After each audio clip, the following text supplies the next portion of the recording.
started. Mm-hmm.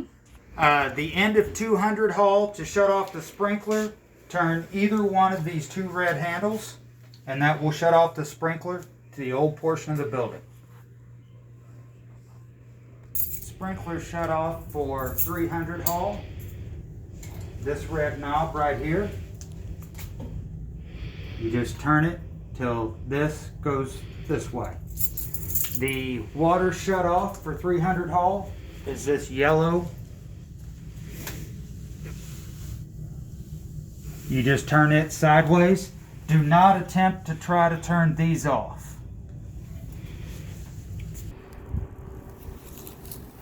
Emergency gas shut off. Handy dandy wrench, chained up so nobody can take it. Put on the valve and turn up.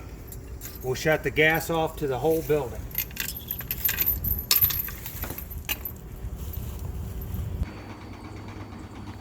And this will be the electric shut off.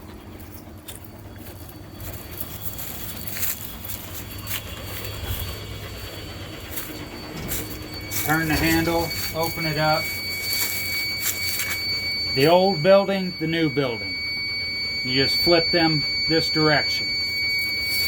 And that shuts the power off to the building should you need to shut it off to the whole thing.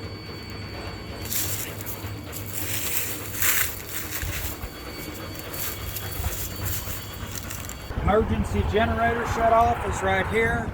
Should the generator be on fire or making extremely weird noises and you need to shut it off, hit that button right there. We're down in the basement. Emergency boiler shut off is right there.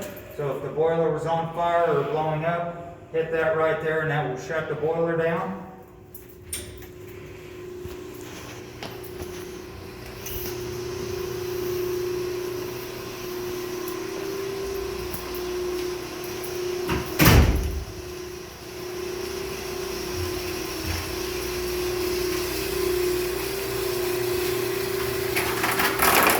Water shut off to the old portion of the building is right here. You'll just turn this handle sideways. In the event of an emergency, these are the shut-offs. Sprinkler, should you have a sprinkler line break and there is water coming out, you'll need to determine what part of the building it is. If it's the old portion, you will want to go to the end of 200 hall to shut that water off. If it would happen to be on 300 hall, you would want to go into the therapy room, into that closet to shut the sprinkler system down.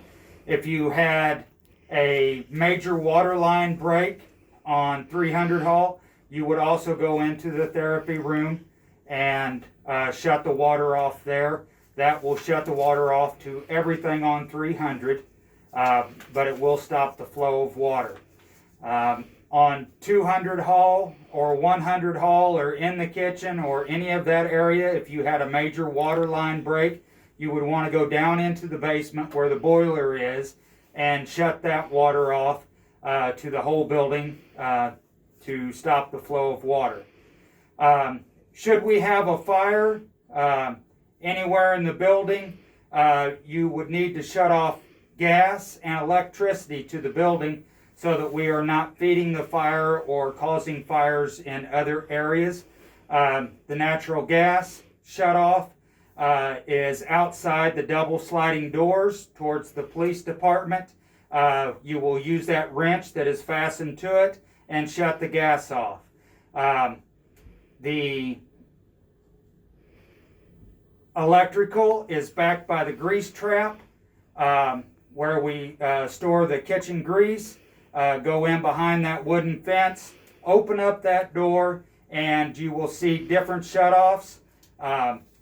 Turn off the one that applies to the area that you have. If the generator is on fire or you're having other problems, hit the emergency shutoff button that is located on the outside of the generator. If the boiler is on fire or you have a possibility of some other major disaster, hit the emergency shutoff down in the basement that is next to the double doors that go into the boiler room.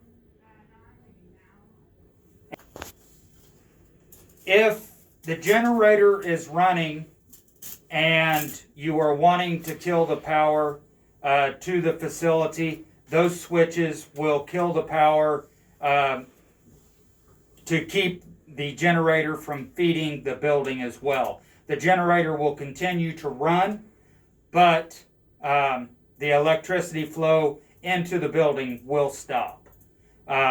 You would do that in any numerous emergencies.